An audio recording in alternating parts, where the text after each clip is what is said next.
All right, it's 3 o'clock, so let's get started. On behalf of SDSM and COPAS, I'd like to welcome everyone to the 6th of 8 webinars on confidentiality and data access, entitled Advances in Disclosure Avoidance. Each of these webinars was repurposed from the original SDSM conference initially scheduled for April. Other sessions from the April conference have been converted to a virtual conference taking place this Monday, September 21st. Registration is open at sdsm2020.org if you're interested in registering. Today's webinar is being recorded, and the video will be posted on the COPAS website within the next week. I'm going to ask you to please keep your mics muted unless you are presenting so that we don't hear background noise. And I will now turn it over to Monica Wu, Assistant Professor of Mathematics and Statistics at Vassar University, who is the chair of the session. Monica? Thank you, Carla, for the introduction. Thank you, everyone, for coming to our session. So we have aligned 5 speakers and discussants, 4 speakers and 1 discussant for this session. So I'm going to briefly introduce everybody the name and the affiliation at the beginning, and then before each presentation, I will mention the short bio of each presenter. So we have Jenny Thompson from the U.S. Census Bureau, Terry Savitsky from the U.S. Bureau of Labor Statistics, Joshua Snow from RAND Top, and Harrison Quick from Drexel University, and our last person is the discussant, Tom Krensky from WestEd. So we're going to now turn to Jenny Thompson for the first presentation. Her talk is Incorporating Economic Conditions in Synthetic Microdata for Business Programs, a case study. Jenny Thompson is the Methodology Director of the Complex Survey Methods and Analysis Area in the Economic Directorate of the U.S. Census Bureau. She's an Associate Editor for the Journal of Official Statistics and JRSSA, and her book is Attention. Jenny, please take over.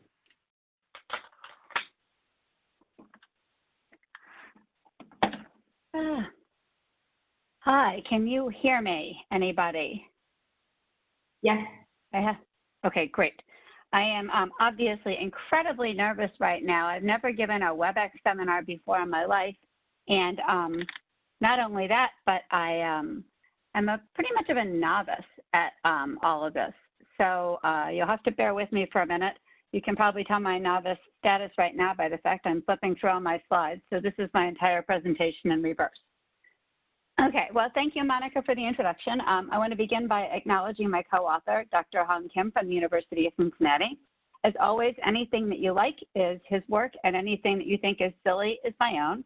I also wanted to quickly thank Cynthia Clark for inviting me to participate in this presentation. Okay, so I'll have 2 goals for the presentation. I probably will not get through the second one. The first one is to give a quick overview of the research problems and maybe share some selected results from what we've done.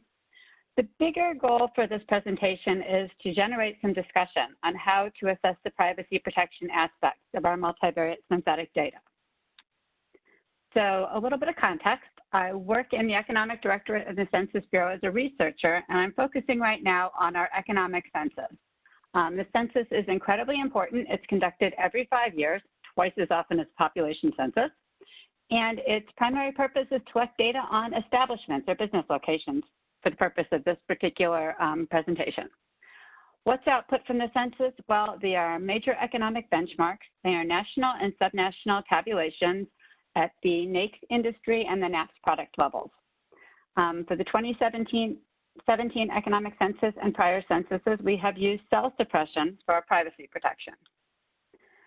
So what our goal is, or our research problems are, is to develop multi-purpose synthetic microdata that we can share with the public. We have a wide range of public here, and I want to mention right off the bat that while the tabulations are released to the public, the access to the microdata, the real microdata, is very, very limited.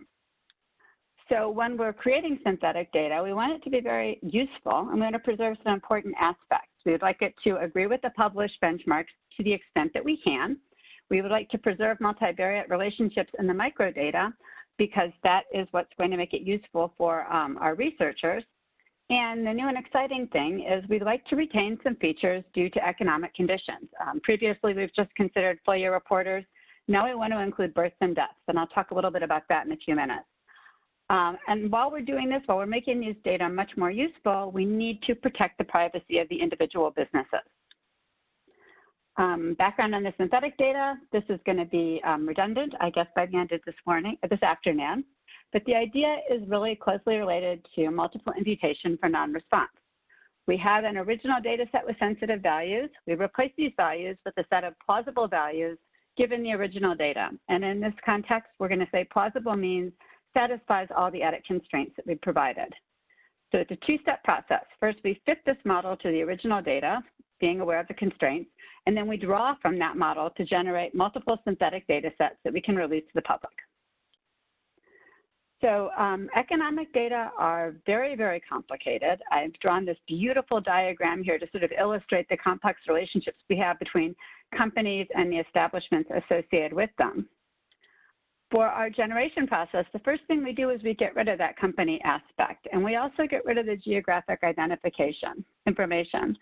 So what we're left with is a set of establishments, their industry classification, and whether or not they're FOIA reporters in terms of classification. We have some other characteristics as well, like, for example, the type of operation, whether it's a FOIA reporter, and that kind of information.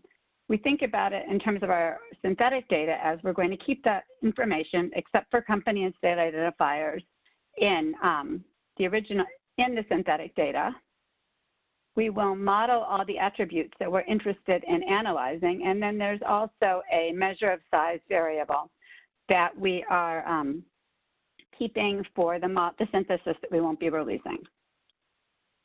So why is it so challenging to model business data? Well, business data are highly skewed and very irregular when you consider that multivariate population. I like to show pictures.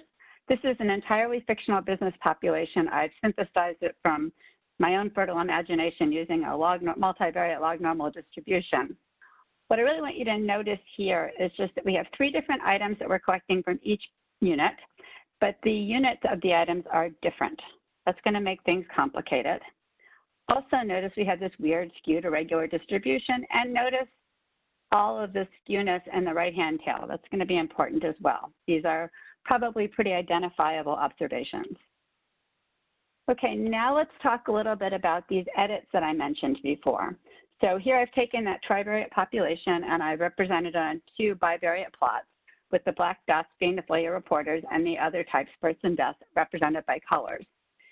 In the economic census production system, we try to ensure that these black dots conform to ratio edits so that we have reasonable bounds on ratios of values. There's a lot of reasons to go into that, which I won't right now. What I want to do then is mention for the synthetic data, what we also do is we impose range edits on these individual items. And we do this so that we don't accidentally generate an unrealistically large or unrealistically small value. Now let's turn over to births and deaths, which we've ignored up until this point. Let's blow these graphs up a little so you can see it. So looking at sales versus payroll, you'll notice that those values are close to the origin. You'll also notice that they tend to satisfy that ratio edit. It seems to be a pretty reasonable relationship you'd want to preserve. On the other hand, when you look at payroll versus employment, not so much. In fact, for births, after first quarter, we don't even have first quarter employment. And for deaths, you certainly don't see a strong prediction. So you wouldn't want to impose that kind of a rule on your synthetic data. And then you'll also notice that we would have different range edits on these because these are much smaller values. That's what that is. So we have taken our original synthetic data generator that we have presented in numerous conferences, and we've added these changes to it. And we've been doing a case study. I'm only going to show you results from one industry for 3 data items, even though we've looked at more industries than items. We also consider 2 different synthesis approaches. Both of them fit Dirichlet process normal mixture models to account for these skewed irregular distributions. We have now added in these unit type specific edits. I'm only going to talk about results from one synthesis approach. And finally, I'll mention we use 10 partially synthetic data sets per original input data set. I'm going to just brag for a moment and say that our synthetic data has incredibly high utility as far as I'm concerned on all the criteria that we looked at. We looked at the 3 criteria I mentioned at the beginning, and I'm just showing one example, and this is industry totals. These little blue dots are the ratio of the synthetic data value to the original, and we've broken it down by unit type and variable. And you can see, especially for that full year, we're getting awfully close to those true totals. And then, as I say, we have these other wonderful properties in our synthetic data as well. Okay, well, if you have really, really highly useful synthetic data, that might set off a warning bell to this knowledgeable crowd about privacy protection. If it's really useful, maybe we're capturing too much. The question then becomes, well, we have these multivariate synthetic data sets. How do we assess how well the privacy is protected? Traditionally, and in every paper that we've managed to publish, we just ask the simplest question. Well, are the largest values in each of these marginal distributions adequately protected? And adequate is in quotation marks. So in other words, go back to my fictional picture, look at those largest observations in each of these multivariate each of these marginal distributions and see if we've got adequate protection. Okay, I would argue that that's kind of a simplistic way to assess the privacy protection aspects, because we're not giving out tabulations, we're not giving out marginal distributions, we're giving out sets of multivariate data. And so maybe we need to think a little bit more holistically in terms of privacy protection. And so the next 2 slides I'll talk about sort of where my courtroom assessment, where you're sitting in the courtroom, someone is grilling you to say, did you protect this data adequately? And I'm worried about these other unique isolated values in the data set. These are isolated in the multivariate sense. So is it a disclosure? This is me. I happen to know something about Hong's business. I happen to know about 2 of the 3 variables. I would really like to do something about the 3rd variable from the synthetic data.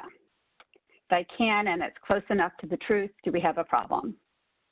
Or alternatively, Hong is like excited about looking at the synthetic data, but he's kind of concerned as to whether or not he can identify his own business pretty well within this.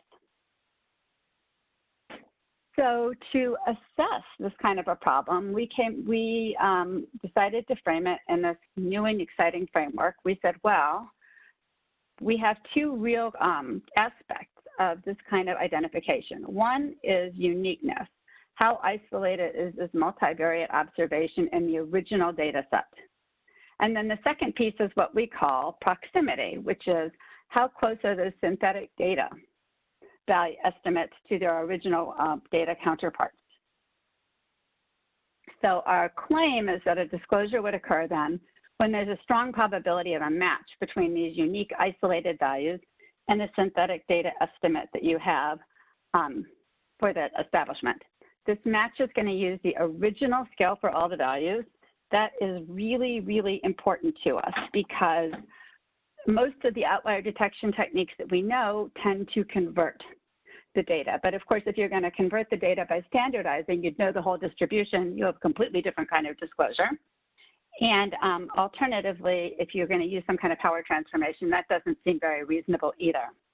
And again, we're going to have a tolerance.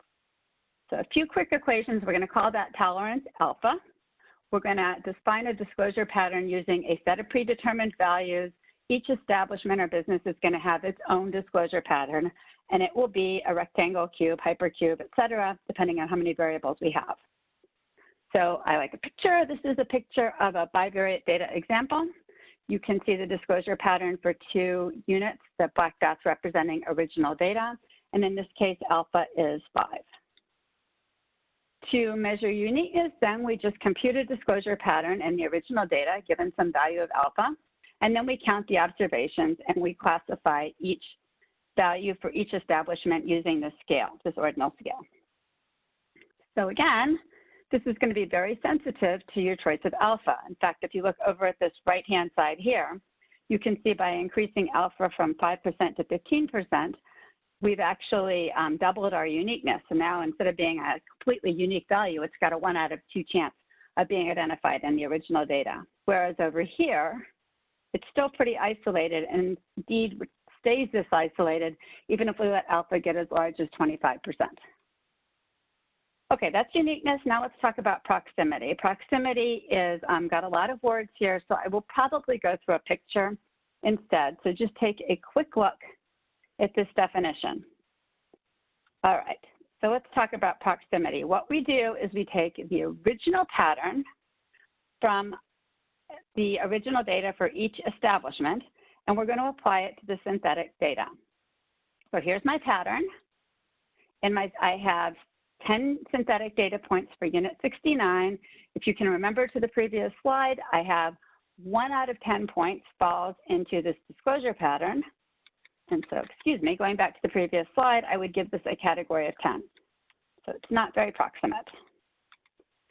And then what we call incidence, that's really the probability of being a really good match. That's just you take that frequency count you use to classify the proximity and divide it by the number of synthetic data sets. Okay, so that's that picture. And then I want to bring up again that we have to worry a little bit about the units here. Remember, we have 3 different items with different units. And that factor we're going to get to counts is going to be very problematic for us.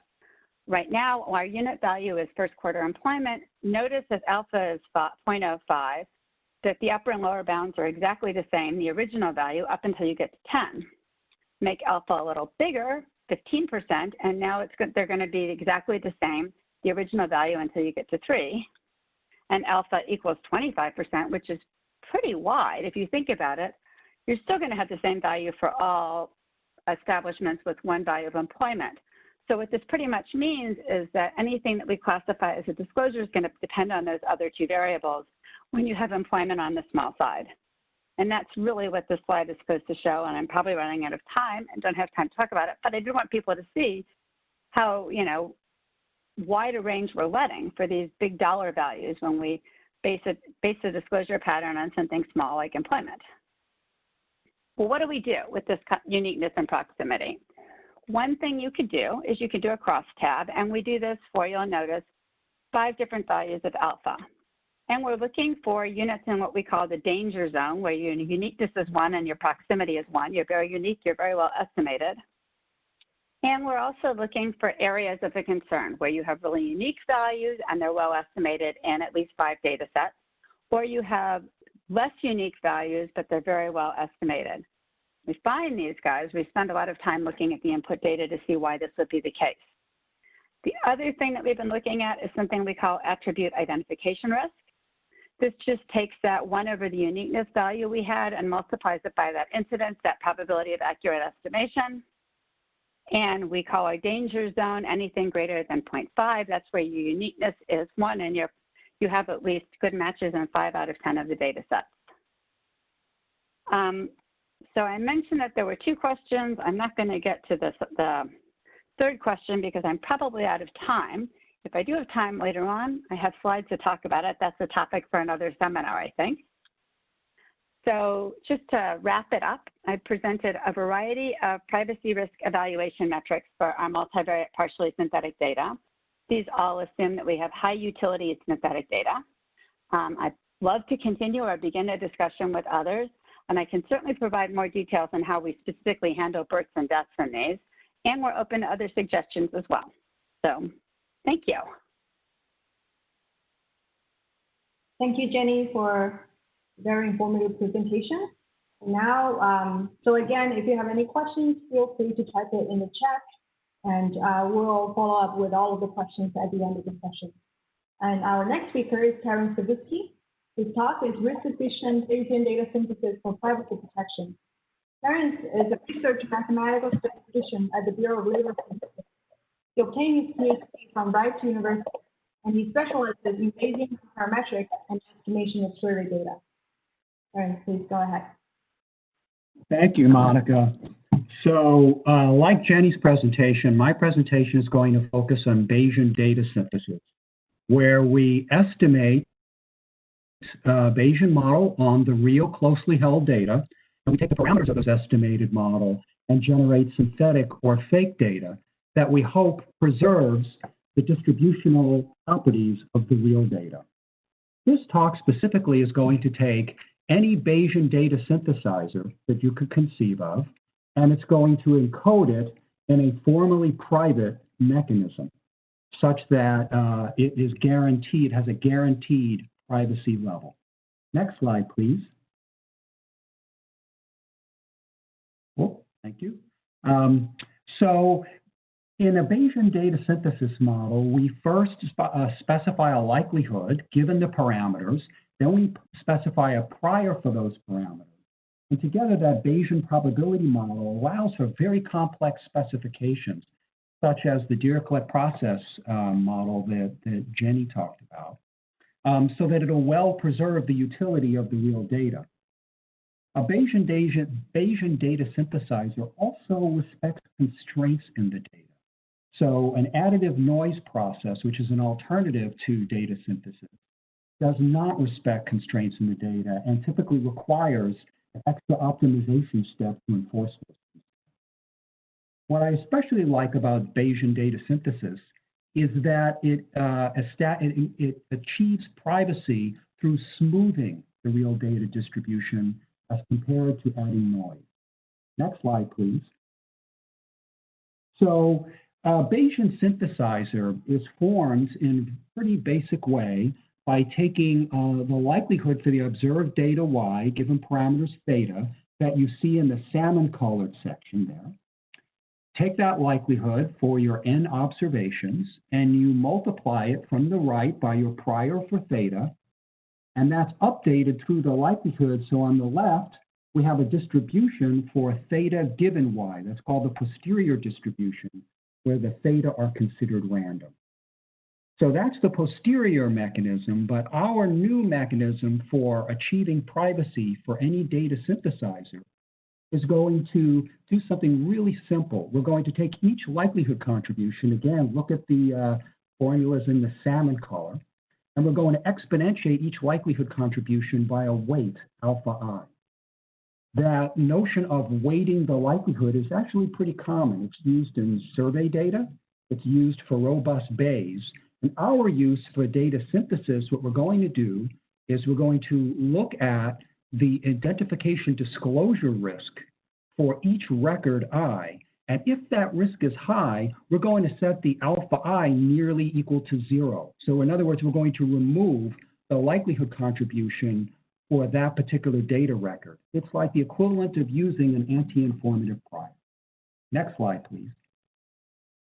So to give you a sense of how Bayesian data synthesis works and how it encodes privacy, the violin plot on the left is of some real data, in this case, the log of income data, and we see the distribution in the violin plot. On the right, we have the distribution of synthetic data obtained from estimating a model on that real data and then generating the synthetic data.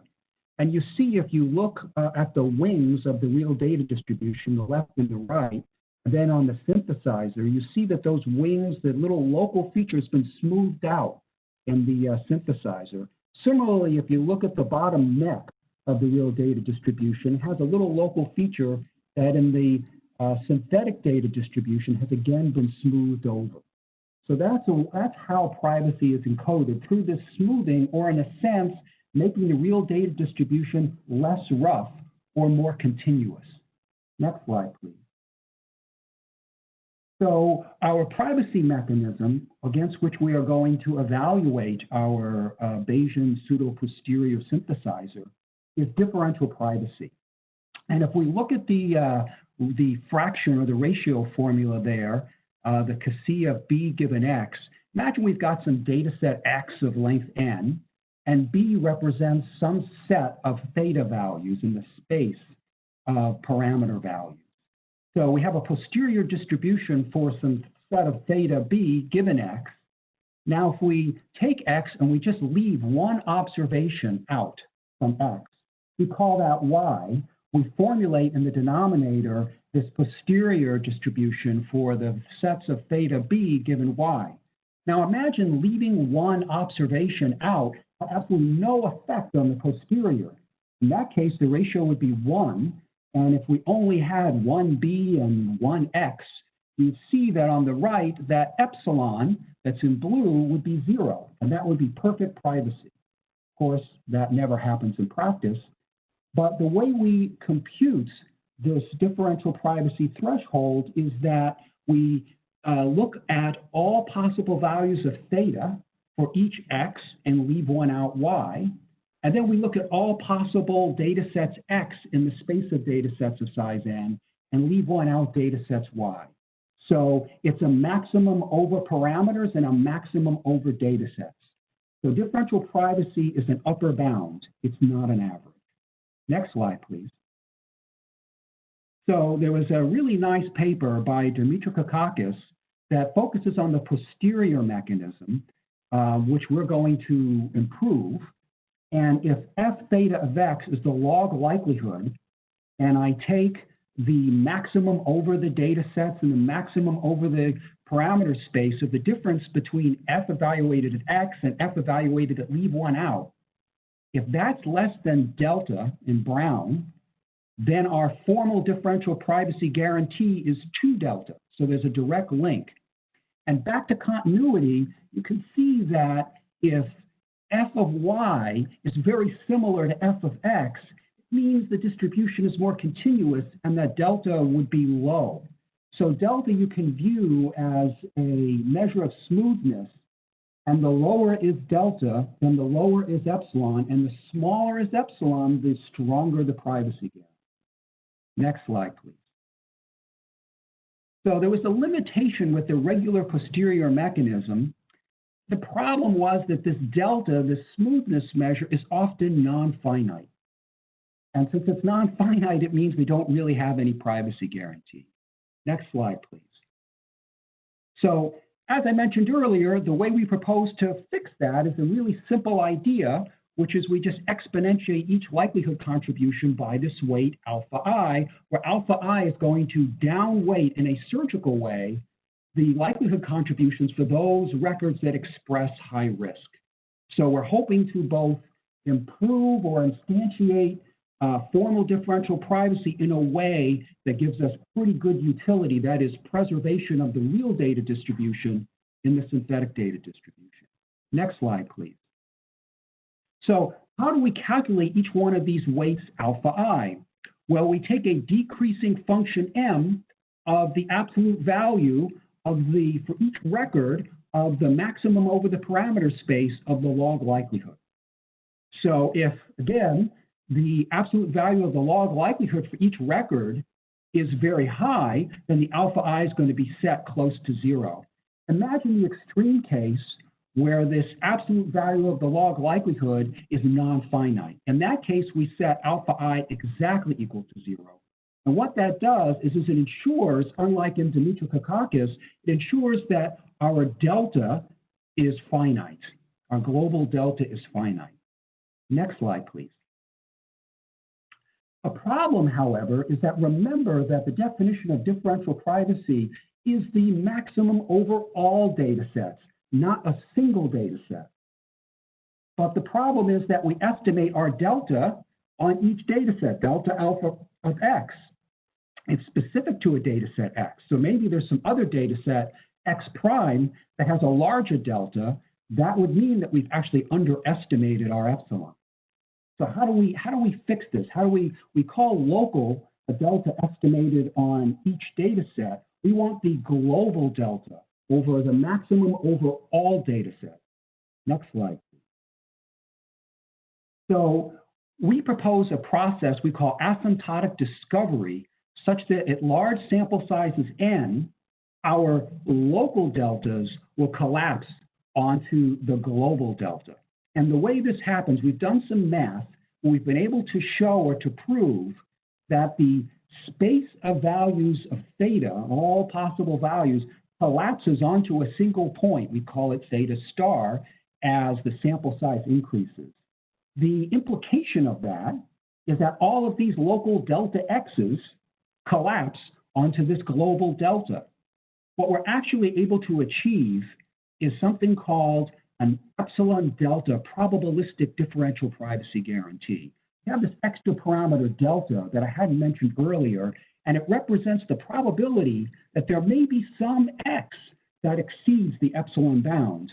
But we're able to show with our math that this delta goes to 0 very fast in the sample size. Okay? But we use a little trick that we get this collapsing or contraction of all these delta x's onto our global delta much faster. And the trick is that once we've computed our weights in the usual way, we multiply the weight by the log likelihood for each record, and if it's greater than some value m, and m is going to be our target delta, if it's greater than m, we set that alpha I star equals 0. Otherwise, we just leave the weights untouched.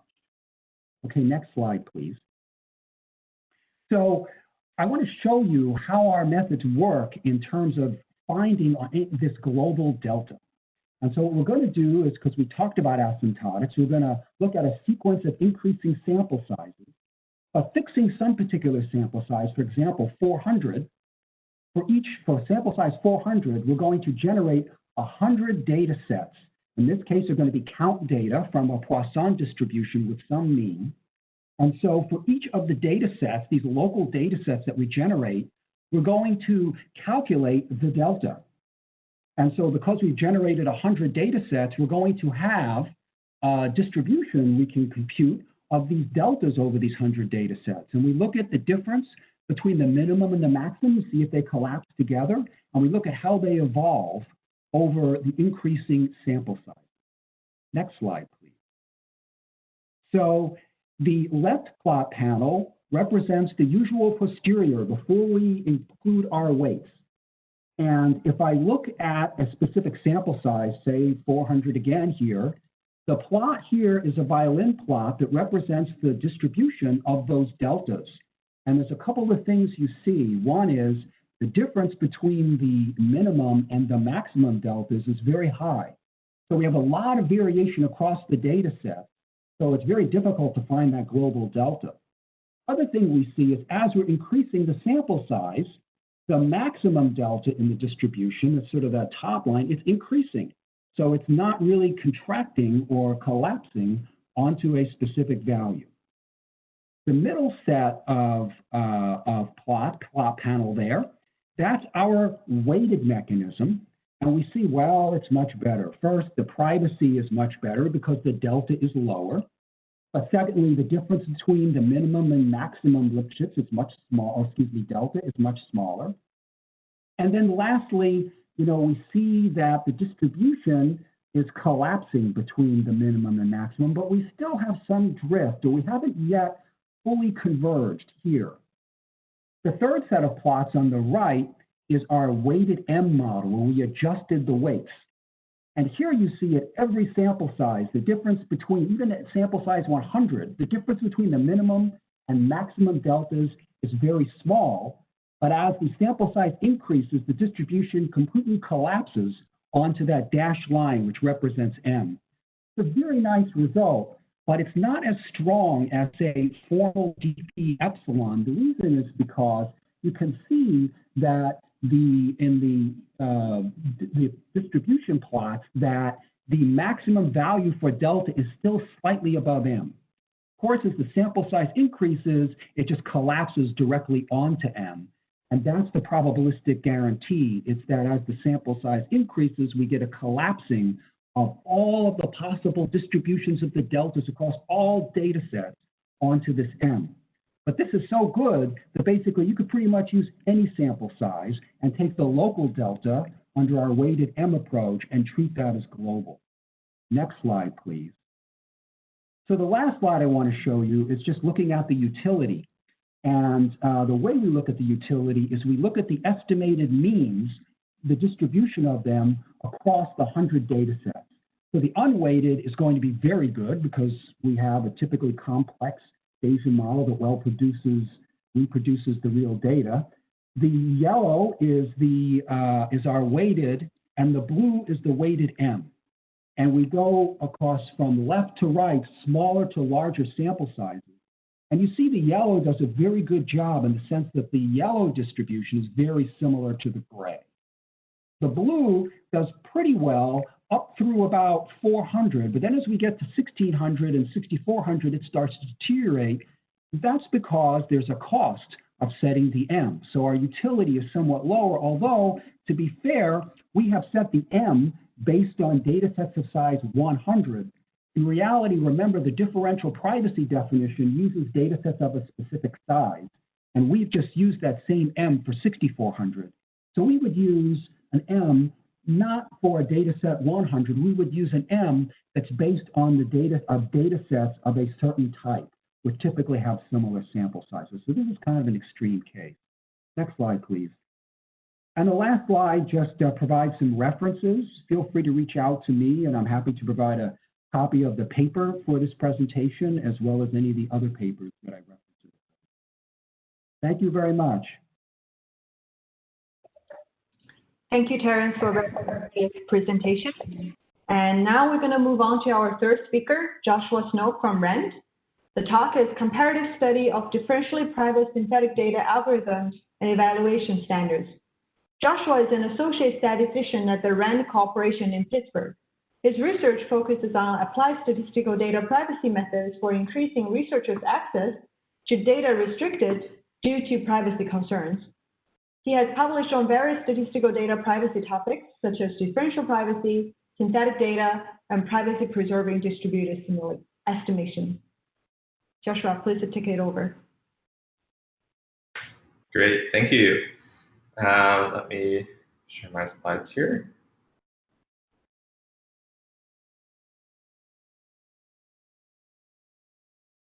All right, can everyone see that?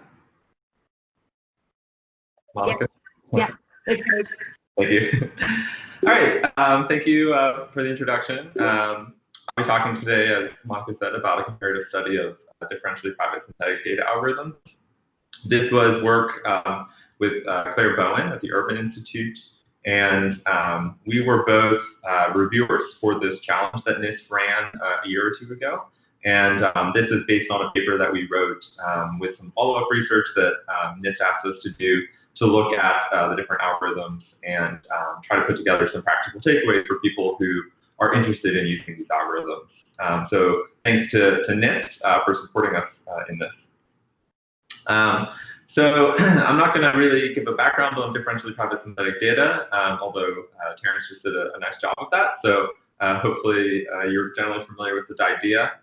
But what NIST did was they were interested in encouraging people to further develop these ideas, particularly in a practical setting, to see how they actually work in practice with real data. And so they ran 3 marathon matches during 2018 to 2019. And what they did was they asked competitors to devise algorithms based on training data that they put out, and then they scored these using this fold-out test data that they had, which had the same schema as the training data. They had a panel of reviewers who judged whether or not the algorithms actually satisfied differential privacy. They used epsilon delta differential privacy.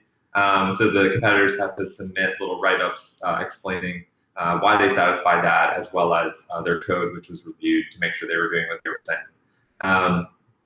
There were 3 accuracy or utility metrics that were used to then score on the test data, and these were done across multiple levels of epsilon, and then the total scores were averaged across with that.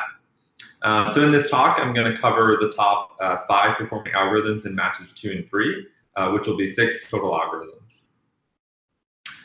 So for a little more background on the data used, the first 2 matches used data from the San Francisco Fire Department's call for service from different years. And match 1 and match 2 used the same data sets, which is why I'm not really going to talk about match 1 today.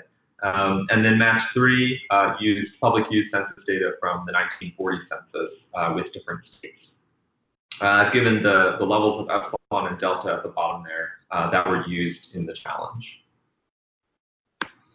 All right, so just to go over the different algorithms that performed well in the challenge, I've broken it down into what I'll call non-parametric synthesis algorithms and parametric synthesis algorithms.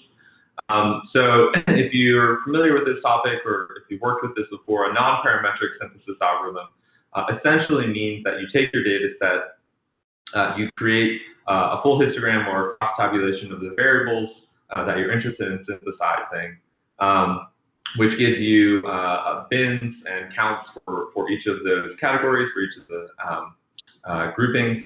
And then you add noise to those in a way that satisfies differential privacy, and then you sample from those noisy counts to get new synthetic data. So that's kind of a general framework that a lot of people used. So the three teams here all use some variant of that. The first one, Team DP-SYN, clustered their variables into different clusters, and then within each of those clusters, they perturbed the 1, 2, and 3-way marginals using the Gaussian mechanism. And then they post-processed those marginals so that they were consistent. Team Garden 99 did something similar. They also clustered, but then within each cluster, they perturbed the full joint histogram, this time using the Laplace mechanism, which is just a different distribution of noise. And then they reduced the bin counts that were below some threshold to 0 to basically reduce the number of noisy bins that they had. The last one, Team TFR, categorized the variables in a little bit of a different way rather than clustering. They categorized them more based on domain knowledge. And then they perturbed just the 3-way marginals using the Laplace mechanism. And they allocated their privacy budget proportional to the number of variables within each category. So if you had more variables, you had more privacy budget, which meant the noise was roughly proportional to the number of variables. So one of the big things that all of these required was significant work with the public or the training data to determine these clusters or categories of variables or relationships to preserve.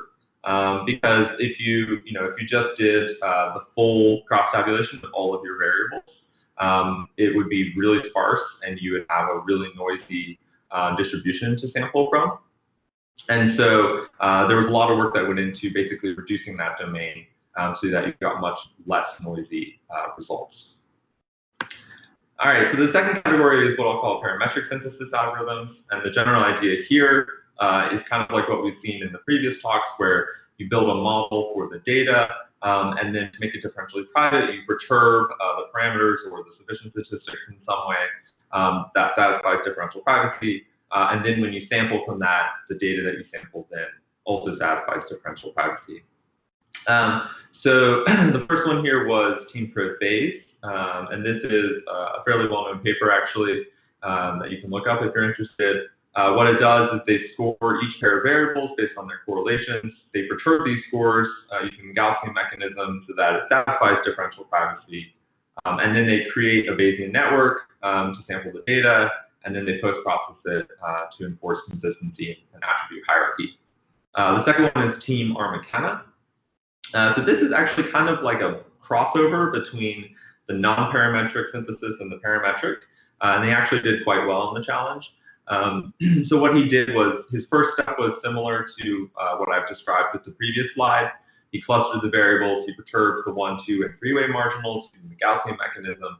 But then rather than simply sampling from the noisy counts, he used a graphical model on top of the noisy marginals. The last one is Team UCLA NESL, and they did something pretty different from everyone else. They used a Wasserstein generative adversarial network, or a WGAN.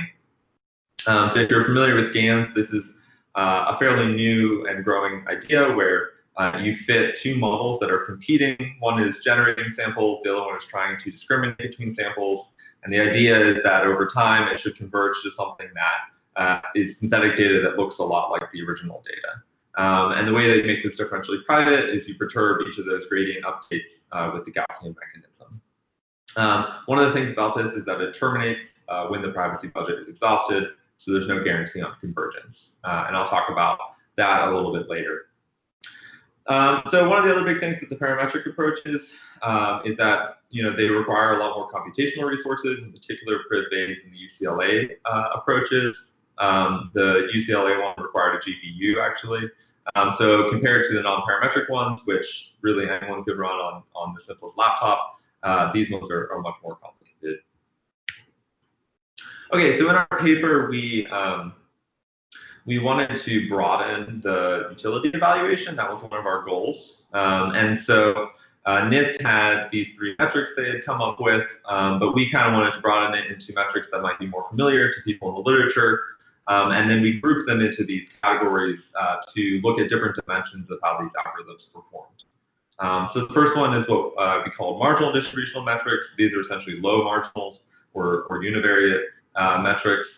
The second one would be joint distribution metrics, which is the full joint distribution of the data, or high-level marginals. And we're looking at similarity between the synthetic data and the original data. And then the last one would be a very specific measure where we looked at correlation metrics. So an example of this would be fitting a regression model to the original data and the synthetic data, and then comparing the regression coefficients. So this is a very specific comparison between the original and synthetic data. I'm not really going to talk more about what each of these metrics does, but I encourage you to look at the paper if you're interested. Okay, so just to give you a summary of what we found and how it lines up with the challenge and all of that. So for match 2, which was very similar to match 1, as I said, we found actually a lot of parity between some of the algorithms. So there was 3 algorithms, DPSIN, PFR, and Crit Bayes, that all performed fairly similarly across these categories. We didn't actually run the correlation metric categories for match 2. But this actually matches up kind of well also with what we would have expected, because the levels of epsilon were really low. So our hypothesis here is that all of the algorithms were actually struggling to do well in match 2, and so we saw parity because none of them really stood out. And also it was a fairly complicated data set to synthesize. It had a lot of just non-standard type variables that don't have nice distributions. So it was just tricky in general. In match 3, on the other hand, there was a pretty clear winner, I would say. So that was R. McKenna, who also won the NIST challenge. So definitely on the first 2 categories of the low marginal metrics and the joint metrics, R. McKenna outperformed all the other ones pretty substantially. I will note on the correlation metrics, which are those really specific ones, it wasn't so clear. And I think a big reason of this, or a big reason for this, was that NIST, they published the metrics that people were going to try to meet, and so people tailored their algorithms to these specific metrics, some of which were, these joint distributional metrics or low marginal metrics. And what we used for the correlation metrics, like these specific regressions, were not part of this challenge. And so it's a little bit unfair to competitors to say that they didn't do well on these. But I think it is an interesting assessment to say, what if you put out a synthetic data set and someone does something with it that's totally not what you were expecting? How well do you do? And it turns out that the one that did the best was the most general algorithm, which was the Garmin 999, which did a very simple histogram, perturbed histogram, without doing a lot of post-processing or any of that. And they performed the best on these metrics. All right, so I want to spend the last few minutes really drilling into our takeaways. Like I said, the point of this study was to try to help people think through what algorithms to use, what's out there, how it might suit their needs if you want to create differentially private synthetic data. So we have a list of kind of our top level conclusions and takeaways from this study. So the first one is that the best performing algorithms used some kind of intelligent pre-processing and budget allocation to reduce the output domain. So, this goes back to what I was saying about looking at the public training data and clustering variables and that kind of stuff. You can get a lot of utility from doing that work up front and from figuring out, what relationships in the data do we actually need to preserve. And then also, where should we put our privacy budget, right? You don't have to necessarily allocate your privacy budget equally across all of your variables. You can, add less noise to some than others. And so these are decisions people have to make. And it turns out that a surprising amount of utility can be achieved with pretty simple mechanisms, just these simple Gaussian mechanisms, if you do a lot of this work up front. The second thing is that the parametric methods, or the approaches that had a lot of post-processing, didn't really show clear improvement with rising epsilon, which is not what you would want to see. Generally, with more privacy loss, a higher epsilon, you'd want to see more utility. You'd like to see that nice risk utility trade-off curve. And part of the reason for this is that, we were only looking at a certain range of epsilon, so maybe if you stretched it out further, you would see more of that. But I think a big part of it was that these methods are sampling from really complex distributions, and so when you only make 3 or 5 draws from a complex distribution, whether your epsilon is 1 or 2, there's a chance that your utility is going to be pretty similar if your space is really complex. The second thing is that if you do a lot of post-processing to the data, that kind of messes with the trade-off between epsilon and utility, because you're adding in this extra step that is kind of removed from the epsilon, and so there's a lot of opportunity to introduce bias through that. So for people who want to have a really straightforward risk-utility trade-off curve, they should definitely prefer these non-parametric methods with minimal post-processing, because that will give you the cleanest trade-off curve. The third thing is that non-parametric methods require extensive pre-processing, as I said, with the public data, whereas parametric methods require pretty significant computational capabilities. So this is a point that I would say you should think about if you're looking at your resources, if you're trying to figure out what do you have available to work with. So if you have public data on one hand, and you're able to do that work, then that's great. If you don't have it, then maybe you need to use something like PRIV-based, which basically does an unsupervised pre-processing, or something like that. Whereas, if you have a lot of computational capabilities, some of these other parametric mechanisms are available, but if you don't, then you probably won't be able to do this. So those are just decisions that people, I think, would have to make and think about. Okay, just a couple more. The experimental methods, namely the GANs, really achieved pretty low utility compared to everything else. The full results are in our paper, but GANs was quite poor, and actually there was a second team that tried to use GANs for the challenge, but they couldn't even get their code to run because they had computational problems.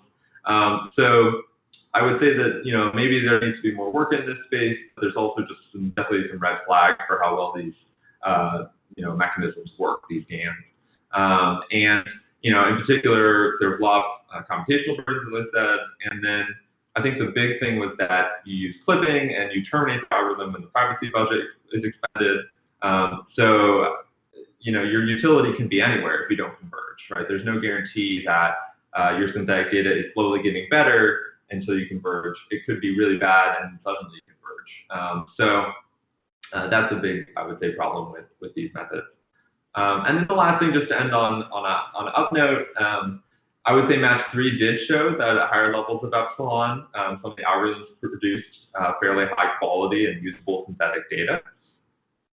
So I think for applications, differentially private synthetic data is definitely a direction that we can keep going. I think there's evidence that we're getting better at it. And so I think that this challenge has been great in pushing forward some of these ideas and giving us more to work with. And NIST is actually going to run another challenge starting next month. So if you're interested, you should definitely plan on submitting or working on it, because I think this is a space that we really have a lot of opportunity to push into. So that is it for me, and I thank you very much for your time, and looking forward to any questions. Thank you, Joshua, for a very informative talk. So again, just a reminder, if you have any questions, feel free to type it in the chat and tell us who the question you're directed to. And now we're moving to our 4th speaker, which I forgot to mention. He's also the organizer of the session, Harrison Quick from Drexel University. The talk is Generating Poisson-Distributed Differentially Private Synthetic Data. Harrison is Assistant Professor of Biostatistics at Drexel University in Philadelphia. And just one sentence bio. I'm just now turn it to Harris. Thank you, everybody. Hopefully everyone can see my screen and hear me. So I'm going to be following in the trend by talking about differentially private synthetic data. Here I'm going to have a very narrow focus looking at Poisson-distributed data. And this work is very much grounded in and motivated by problems associated with CDC Wonder. So CDC Wonder is a web-based tool where you can go and you can say, okay, I want to look at the number of deaths due to heart disease, let's say, for a certain age group in 2016. I want to look at all races and all genders. And so I can go through the system, click through all these options, and then it will give me results like this, where if the true count was bigger than 10, it'll tell me how many deaths there were. If the true count was less than 10, it'll just simply say suppressed.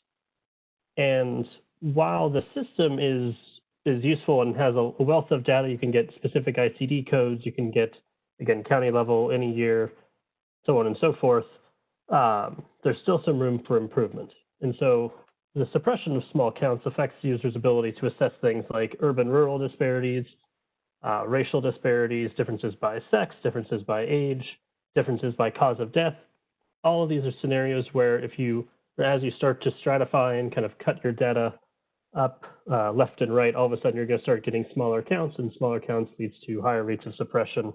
And so then that just might discourage people from looking at urban-rural disparities or racial disparities, because you can only do it in basically certain counties or in certain ways to avoid the suppression of the data. And in terms of privacy, it seemed like maybe at face value, suppressing small counts sounds like a good idea, but the problem is that targeted attacks by clever intruders can easily overcome these data suppression techniques.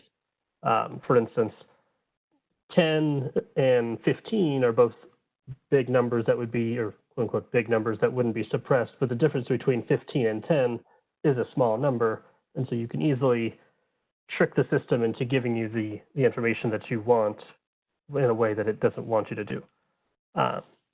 So is there a way that we can make CDC Wonder have better utility for all these different stratified analyses and also have a better privacy protections? And so the way that I would like to go about doing this would be, as Terrence talked about a little bit ago, would be to release synthetic data. And so if we assume that Y denotes the vector of the restricted use data, P of Y given phi is some sort of appropriate statistical model for our data Y given some parameters phi, and then phi given psi is a prior distribution for those parameters given some set of hyperparameters. Then we can generate a synthetic data set Z from the posterior predictive distribution given here. And in practice, or more specifically, the way this would work would be that we'd sample this phi parameter from its posterior distribution, and then we'd sample Z from its distribution given those values that we just sampled for phi. And as Terrence and Joshua just talked about, one standard that's typically used for privacy guarantees is the notion of differential privacy. I'm not going to talk about it too much here because I'm assuming there's enough of a background already kind of known here, but the idea would just be that if we're generating synthetic data Z, we just need this ratio between the probability of generating a given set of synthetic value Z given the true data Y divided by the probability of getting those same Z's given some similar data set X. This ratio just needs to be constrained into a relatively small interval. We don't want any one count or any one value in our vector Y to influence whether or not we get a certain set of synthetic data Z too strongly. And so in the remainder of this talk, I'm going to talk about first a framework that's currently used in the Census Bureau's On the Map tool, and then a proposed generalization of that framework, and some conditions in which each of these approaches will satisfy epsilon differential privacy, and some scenarios where each of these approaches yield useful synthetic data, and then also some avenues where we can get further improvements. So the first approach I'm going to talk about is the multinomial Dirichlet model. And so here we're assuming that Y is a vector of, again, sensitive count data. I'm assuming that we have at least two groups, but we can have as many as we want. And then Y dot here is just the total number of deaths or the total number of events in our data set. And then we can model our Ys as coming from a multinomial distribution, where theta here kind of denotes the probability of being assigned to county A or county B, that type of thing. And then these thetas then have a Dirichlet price. And so if we wanted to generate a synthetic data vector Z, what we could do would be first sample these theta stars from their posterior distribution. Theta given Y is just a Dirichlet distribution. And then we could sample Z from its posterior predictive distribution given these theta stars that we just sampled. And then it can, but I won't be showing it here, show that if our smallest alpha is bigger than this threshold right here, then this multinomial Dirichlet synthesizer will satisfy epsilon differential privacy. And so my background coming into all of this is coming from Bayesian spatial analysis as opposed to a more formal privacy background. And so when I think of this result, what I'm thinking of is that we need our Dirichlet prior to be sufficiently informative enough in order to mask the true data Y. So that's kind of the mindset that I'm having here. Okay, and so then instead of using that approach, my approach would be to assume that each of my Ys, so each of my, let's say my county death counts, is Poisson distributed where NI here denotes a population size for each county, and lambda I denotes, let's say, the mortality rate for each county. And then I assume that these lambda i's come from a gamma distribution with parameters AI and BI. And just like in the multinomial Dirichlet setting, I can easily write out what my posterior distribution is for each of my lambda i's. It's just a gamma distribution that looks like this. And then you may recall that if we have a bunch of independent or conditionally independent Poisson random variables yi, then the whole vector, the joint distribution of the y's, given the lambdas, and then given the sum of the y's, so how many events that we have, then this thing will just have a multinomial distribution with this total number of events. And then, again, effectively, this is a probability of belonging to county A versus county B. It's just the population size times the mortality rate in each county divided by the sum of all of those values. And so, again, what we can do here would be, if we want to generate synthetic data, we can sample these lambda stars from their posterior distribution, and then we can sample Z from a multinomial distribution based on those lambda stars. And so this will give us samples Z that kind of correspond to a Poisson distribution for each of our counties and satisfy that we want the Z's to add up to a total sum Z dot, which conceivably would be the same as the Y dot here. So now the question would be, under what condition would this approach satisfy epsilon differential privacy? And again, it can, but won't be shown here, that if my AI parameters for my gamma distribution prior, if my AI parameters are sufficiently large, I can talk about this in a little bit, then this approach will satisfy epsilon differential privacy. And this is basically the same expression as it was in the multinomial Dirichlet case, except now I've got this extra parameter nu I that tends to take values between 1 and 2. And I think of that as kind of a penalty term associated with using population information and using that gamma prior, that's the AI and the BI parameters, that effectively could allow a different mean for each of my lambdas. Using that extra information basically puts this new parameter in that will tend to make these AIs a little bit bigger than the alpha i's in the multinomial Dirichlet model. But one thing to note is that if in my Poisson gamma model, if I have equal population sizes, so every county has the same N, and if all of these BI's and the AI's are all equal to each other, then this approach will be mathematically equivalent to the multinomial Dirichlet model. So we can use the Poisson gamma model to get the same multinomial, we can use the Poisson gamma to get the multinomial Dirichlet, but if we have additional information like population sizes or guesses about event rates, then we can use that information, and then the hope would be we can get better results from that, better synthetic data from that. And so then as an example, I'm going to look at some heart disease death data, and the true data correspond to the number of deaths due to heart disease at the county level by age group and by subtype of heart disease, so like heart failure, heart attacks, so on, from the state of Pennsylvania in 1980. And so I'm using data from 1980 because on CDC Wonder, all of the data from 1988 and before are free of suppression for some reason, but then starting in 1989, they start doing the small count suppression. So in this case, I know what the true values are. And I'm also now assuming that the population sizes, or at least population estimates that are created by CDC and the Census Bureau for the purpose of creating vital or denominators for vital statistics, I'm assuming that these population sizes are known. I'm assuming that the total number of deaths due to heart disease in Pennsylvania is something that's known, and this is something that's published every year in the CDC's annual death reports. And I'm also assuming that the national death rates by age group and by heart disease subtype are also known. And again, this is also something that's published every year in the CDC's annual death reports. So if we know, we're going to try to use population sizes, total number of deaths, and the national death rates in order to make our models produce better synthetic data. And the three different models that we're going to use would be the multi-Newman-Dirichlet model, which again is effectively the Poisson gamma model that ignores the population sizes and ignores the national death rates.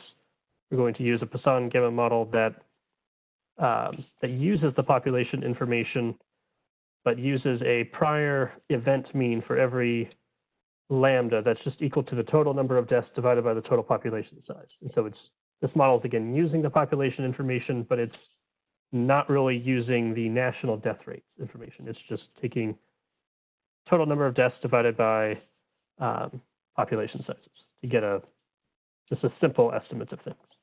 And then finally, a Poisson gamma model that has a prior expected value for each of our lambdas being equal to the national death rate and also using the population information. And so to show kind of how well our national death rates correspond to the death rates in the state of Pennsylvania, here's a plot just again showing 6 different types of heart disease, and the solid lines denote the national estimates, the dashed lines denote the statewide estimates. As you can see, generally speaking, these estimates are all relatively similar. You do see some discrepancies between these rates, particularly in these younger age groups, but again, that's typically because in the case of hypertensive heart and renal disease, there were no deaths in the state of Pennsylvania in these age groups. And so we're just dealing with very highly variable event rates. But for the older age groups, there tends to be pretty good agreement in all these causes of death and all these age groups. All right, and so what these plots are showing are a comparison between the true death counts and the synthetic death counts for epsilon equals to 1 and epsilon equals to 10. Starting with the multi-Newman-Dirichlet model, when epsilon's 10, we get estimates that are relatively close to the true values, but then as we go to epsilon equal 1, we start to get relatively horrible values.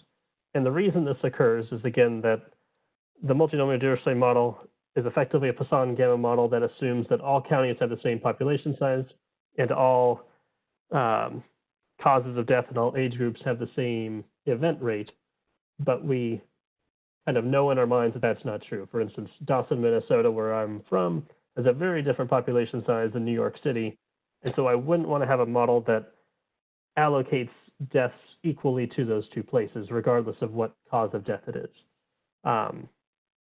In the middle, we've got the Poisson gamma model that takes into account the population information, but does not take into account discrepancies in the mortality rates. And so here for epsilon equals 10, again, we get values that are relatively close to the truth, but then when epsilon equals 1, again, we'll go ahead and say kind of relatively horrible synthetic data.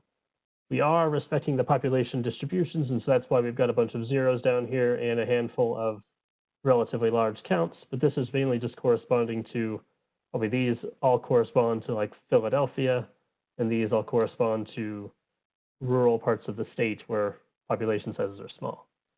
And so then finally, when we move to the Poisson gamma model that takes into account population sizes and the national death rates for each of these causes of death in each of these age groups, both when epsilon is equal to 10 and when epsilon is equal to 1, we get values that are more or less kind of centered around the truth. Now, the downside for the Poisson gamma model that I just showed when we're using the population size and the national death rates is that when epsilon is 10, we do a pretty good job of estimating the county level age-adjusted heart disease death rates. We get the same general spatial pattern, but then as epsilon decreases, basically that spatial patterning goes away. And so this makes sense because our model or like when epsilon's getting small, it basically just means that our prior distributions are becoming more informative. And in this case, our prior distribution is smoothing all of our death rates towards the national average. And so our priors are thus not smoothing any, or not taking into account any geographic information. That's why this map at the end just goes to a flat map with no geographic trends. So to kind of summarize, the first thing we did was generalize the multinomial Dirichlet model into a Poisson gamma framework. And this allows the synthesizer to take into account heterogeneity in population sizes and event rates. There's certainly room for improvement. The most obvious example is that the way that these models work is that they assume the worst case scenario where the true value was 1 in the data set, and in the synthetic data, we put all of the deaths into that one county or into that one county, one age group. And this is not a practical thing to do. Dawson, Minnesota is not going to get 50,000 deaths due to heart disease when they only have 1,000 people living there. So an easy way that we can fix this would be to do something like prior predictive truncation that based on, let's say, your population size, we specify an upper bound for your death count, and that will dramatically improve the utility of synthetic data. Furthermore, as a spatial statistician, my next step is that I'm wanting to build spatial structure into these priors. That way, as the model gets more informative, we still retain some sort of spatial structure in our results. Okay, so that's all that. So again, thank you for listening to my talk, and thank you again for attending this session. Thank you, Harrison, for the informative talk.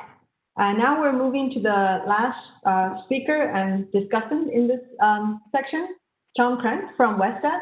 Tom is a vice president and associate director in the Statistics and Evaluation Sciences unit at WestEd, and he has about 30 years of experience in survey sampling and estimation techniques. Tom has led research in statistical confidentiality, sample design, and other statistic topics. He is currently chair of the ASA Privacy and Confidentiality Committee. Tom, please go ahead. Okay, thanks, Monica. Thanks to everyone for being here virtually. And also thanks to Harrison for organizing the session and for the opportunity to be a discussion of such strong papers and innovative ideas related to synthetic data research. Next. So here's a really short outline for my short discussion. I'll start with synthetic data research, continue with this summary of the session, and end with further thoughts on the individual presentations in the context of what I think is important as it relates to disclosure avoidance. Next. It seemed to me that synthetic data research activity has really picked up recently. So out of curiosity, and not a great approach here, but I went and searched for the word synthetic in the JSM online program going way back to 2005 and 6. There were only 5 presentations. It plateaued for a few years at about 10 to 12, and then it really spiked in 2019 with 30 and 17 this past August. Next. This could certainly be related to there being more research opportunities relating to more funding being set aside. And this could be the result of formal developments of the Evidence Act and the federal data strategy, which brings more and more focus on the need for data and need for ways to share data. These formal developments have occurred partly because the disclosure risks have heightened, as shown through an almost doubling of confirmed breaches in 2020 compared to 2019 that provide growing amounts of PII to the public.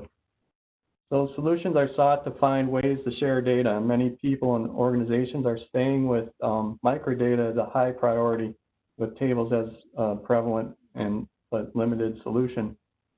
Next. So I want to mention some key considerations for generating synthetic data. First, what is the purpose? To just provide the data structure for remote researchers to develop their code, or the harder purpose of retaining analytic results? And all the research obviously presented today, we're focused on the harder purpose of retaining useful results. Next, what is your target? Is it to provide microdata to produce tables, or to focus on a specific quantity or small number of quantities? Next, what are the types of variables, what information needs to be taken into account, such as sampling or relative risk among records. What is the data replacement mechanism or model for the synthetic data generator? What is the framework? Is it formal or informal? What are the data utility checks? And also the case studies shown today are great and needed to put the theory into practice. Next slide. The Thompson presentation strives to provide multivariate microdata while addressing risk of individual data values relating to sales, employment, and payroll, while Quick and Savitsky's presentations were a bit more focused on specific target quantities, where Quick was on the number of deaths and Savitsky on family income. And because it was a summary of a competition, the Snow presentation had various targets, variable types, and so forth. For informative, I'd like to say that Savitsky's mechanism was one that really took into account what I refer to as informative risk, and more later on that. They each chose different mechanisms which differed in part by the type of variable and situation. The Thompson presentation used an informal approach, but did a check using a formal approach, which Jenny didn't get to in her talk today. The other papers used a formal privacy approach. Each chose similar but different data utility checks. Each had a nice case study, including 2 without sampling, and Savitsky case study was on a sample survey. Next slide. Some highlights for Jenny's presentation was the application of the economic census. Protecting business survey is challenging, and 2 decades ago, releasing business microdata was not seriously considered in most cases. They have an innovative approach to essentially stay away from original data values using ideas of proximity, incidences, and uniqueness. They also have a nice assessment of attribute disclosure, which is usually forgotten. And they have an interesting thought to bring in differential privacy as a check on the amount of noise on certain values of epsilon. One thought I had was about a couple of other ways to check the risk after applying the synthesizing of the data. Very simplistically, you can run tables using multiple variables and a traditional rule like the NK rule to see if there's a dominating unit or it is actually the true unit. Or you could use probability-based record linkage due to having a handful of continuous variables and categorical variables. Next slide. Terrence's presentation had several highlights as well. They included risk assessment results in their synthetic data mechanism and then reduced those data points contributions to the synthetic data model. To me, this is an informative risk, which in the sample survey setting is indirectly related to informative sampling if the sampling rate is part of the risk computation. In their approach, they modify the utility function to improve data utility for the same privacy budget. And some other thoughts, first a general one and not the objective of the paper here, but there is mention of under YDP, where there is rigorous tracking of all data uses and releases. For that, I think more research is needed. Question when using the DP weighted in the case on family income, is it really protecting the large values of income? And maybe a risk assessment, some checks like in the Thompson paper might be interesting. And also it would be interesting to see the mechanism applied in a multivariate setting as well as evaluating the risk and utility in a multivariate setting. Next slide. Because of it being a summary of several submissions to a competition, Joshua's presentation was rich in information. It summarized different attempts to solve the same problem. And Joshua evaluated the approaches on several metrics. It's a great contribution of a set of utility metrics to consider. It was also interesting that an approach was mentioned that kept track of the privacy budget and stops when the budget is spent as well. I thought that was interesting. Next slide. Harrison's presentation had several highlights as well. I like the unconventional approach, which was built from the on-the-map methodology. It was able to capture between area variation in population sizes and increase utility. The presentation really brought to light how important is the choice of mechanism. Also, the graphical presentation of the effect of epsilon on data utility was very telling. It could be a nice educational tool and possibly a very nice way to inform those that need to make the policy decision on epsilon value. When the map gets to epsilon equals 1, there's really no distinction between counties. I may not be understanding it correctly, but it might be due to being a bottom-up approach. It might be interesting then to create infused noise at the county level and publish those with the lower epsilon, and then rate to the lower level infused noise estimates, or rate those to the county level synthetic estimates. Other utility metrics could be considered, and maybe just interested, there's some being developed for the data product demonstration at the Census Bureau and Joshua's metrics as well. But thanks everyone for those contributions today. And next slide. And in closing, what is important? Well, yeah, just going out on a limb here, it's important to protect the data, of course, and also recognizing that some values are more riskier than others, which may lead to a mechanism that's informed by risk assessments as given in Terrence, Matt's, and Monica's approach. It's also important to protect the data in other sources. That is, are we producing data that is useful in attacking other data? For example, will our data fill in suppressed table cells in another data product? And so this is part of what formal privacy does. Next slide.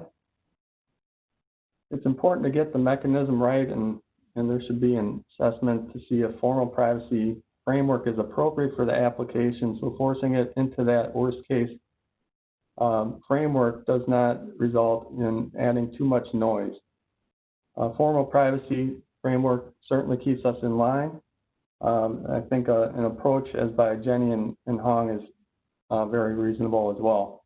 If formal privacy is appropriate, then the choice of mechanism can make a difference, as highlighted in Harrison's paper. It's also important to evaluate risk and utility, and Joshua provided a potluck of utility metrics to consider. Next slide. Last slide. Lastly, it's important to make your work useful for practitioners, not really talking about the data, but really the mechanism and the methodology. And the Federal Data Strategy Data Protection Toolkit has an initial launch scheduled this fall. So far, there's been over 236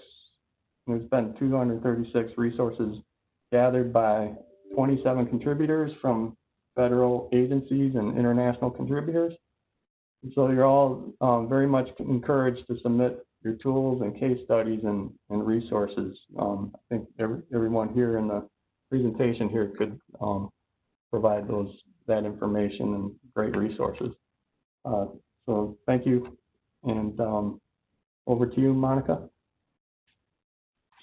Thank you, Tom, and thank you everyone in the session to present their work.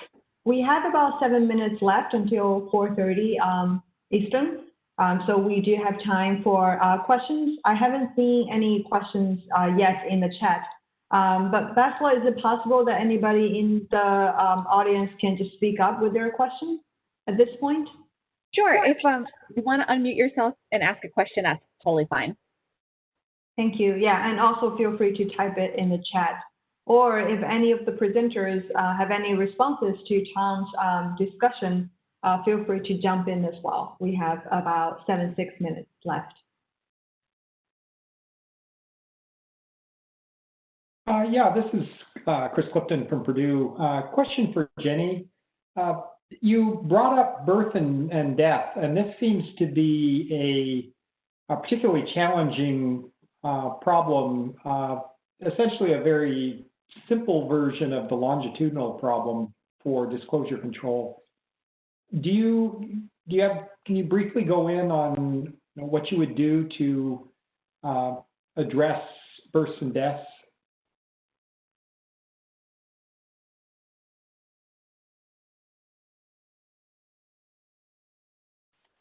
Sorry, I couldn't figure out how to unmute myself for a minute. I'm not quite sure. I guess, are you talking about in terms of assessing the privacy protection or in the modeling? In terms of the privacy protection, because I mean, obviously you wouldn't want to eliminate them from the model because it's important information, but at the same time, Right. it seems like it's significantly more information that could be used to identify a company.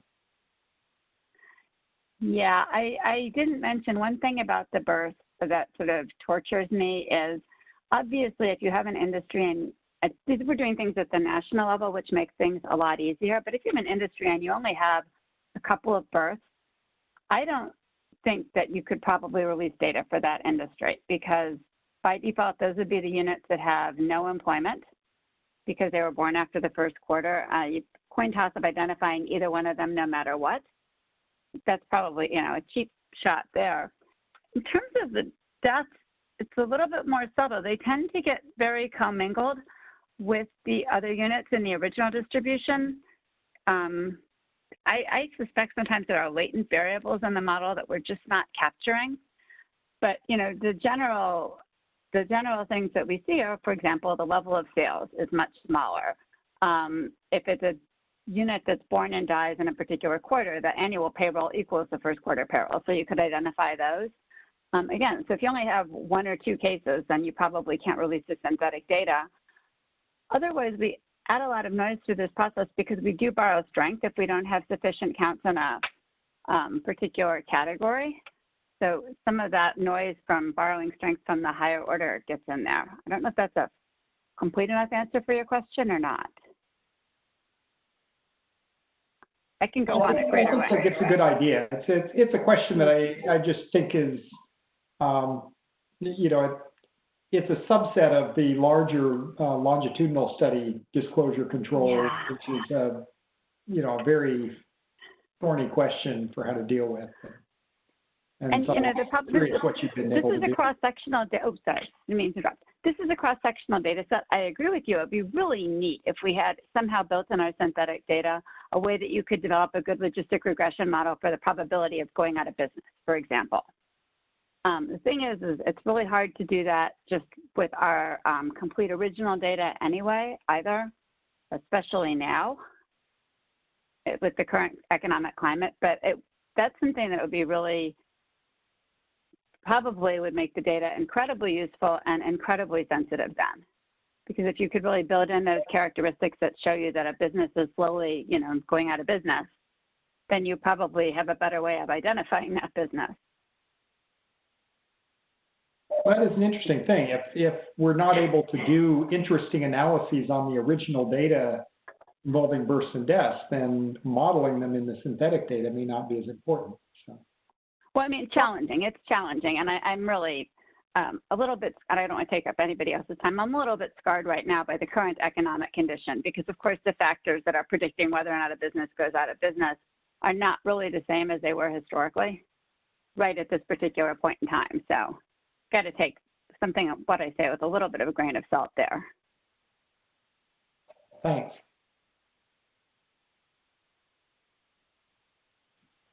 Anyone else from the audience? We should have another 2 minutes for one extra question at least.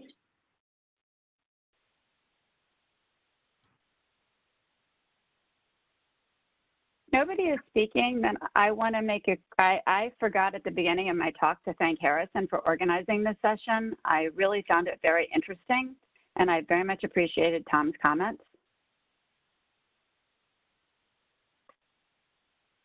I just wanted to thank everyone for participating again. Thank you.